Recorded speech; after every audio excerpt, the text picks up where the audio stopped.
Caroline. John, you know, Rowan just talked quite at length about the Middle East and what this now means, our government's shift in recognising Palestine with our relationship with the US. We've already seen Marco Rubio come out and call it meaningless. We've seen Mike Huckabee come out and say it's caused disgust there. Do you think this is going to have a real impact on our relationship with President Trump and our leader, Anthony Albanese? Well, Caroline, it certainly isn't going to help. You know, when a country like Australia or France, whoever does this, you know, I wonder what's the point? What good do they think is going to come from it? Here we have this terrorist organization, Hamas, launched this vicious, horrible massacre on October 7, and they're being rewarded by these countries, including Australia, with what they've always wanted, recognition of a state. Well, they don't have a state.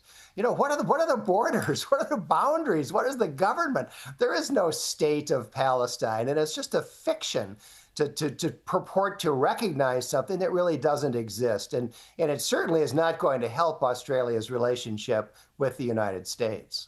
Well, just picking up on that, John, I mentioned earlier, I don't know if you heard, but Greg Sheridan, one of our, highly regarded commentators, has just come back from or has just been attending a US, Australia dialogue type thing, a private one. They're concerned that Albanese is deliberately antagonising Trump, deliberately trying to move Australia out of America's orbit and, by definition, without any question, closer to China. If that's being picked up by Australian commentators and US commentators, how serious is that, do you think? It would be being picked up in the White House, surely. Well, I would assume so, Rowan. And frankly, I'm mystified. You know, I've spent a little bit of time in Australia. One of my daughters lived there for a couple of years.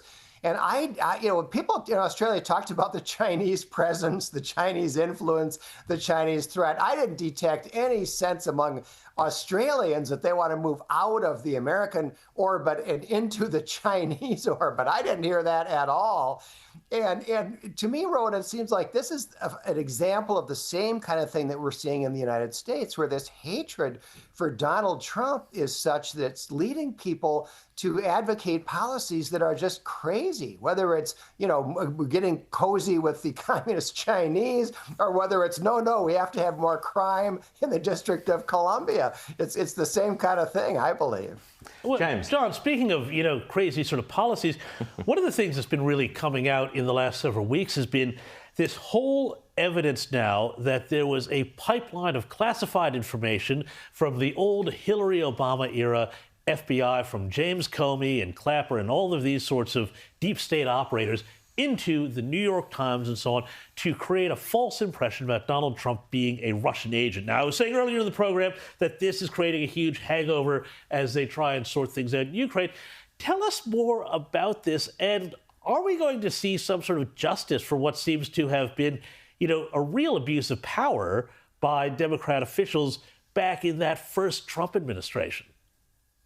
James, we have known the outlines of the Russia collusion hoax for a long time. It was invented by Hillary Clinton's presidential campaign. This guy, Christopher Steele, put together this completely fake, so-called dossier of totally made up stuff about Donald Trump and Russia. And then the intelligence agencies and the FBI acted like it was real, and they purported to brief Trump on these allegations, and then they leaked, we have briefed the president on this dossier, and that gave the green light for, all these news organizations, newspapers, TV networks, and so on, to publicize the completely made-up allegations of this Christopher Steele product. We have known about that at least since 2019. One of the House committees investigated. Andy McCarthy wrote a book, Ball of Collusion. What's happening now is that the Trump administration is declassifying and publicizing documents that pin down a lot of the details. So we're seeing the actual documents where this hoax is being perpetrated. We knew it happened, but now we're really seeing the details in real time. So is there going to be justice? The real issue, James, is did these people commit a crime? What exactly is the crime? Did they lie? They absolutely did. Did they manipulate and lie about intelligence? You bet they did. We've got it in black and white. But in general, lying is not a crime. If it were, we wouldn't have so many people in Congress, right?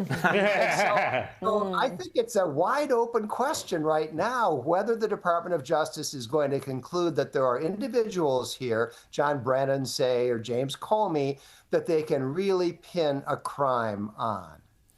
But it seems to be that, there is the idea that, or the memo proof, I guess, that Barack Obama specifically said, let's ramp this thing up, ignored the evidence that said, no, there's nothing to see here. So, no, go and find me the evidence. That's probably paraphrasing. But there's that suggestion. That's a pretty serious thing, isn't it, John? I mean, could Barack Obama see himself in front of a grand jury, or even Hillary Clinton? I don't think so, to be honest, Rowan. I mean, Barack Obama comes off looking very bad here. He didn't want Donald Trump to succeed him.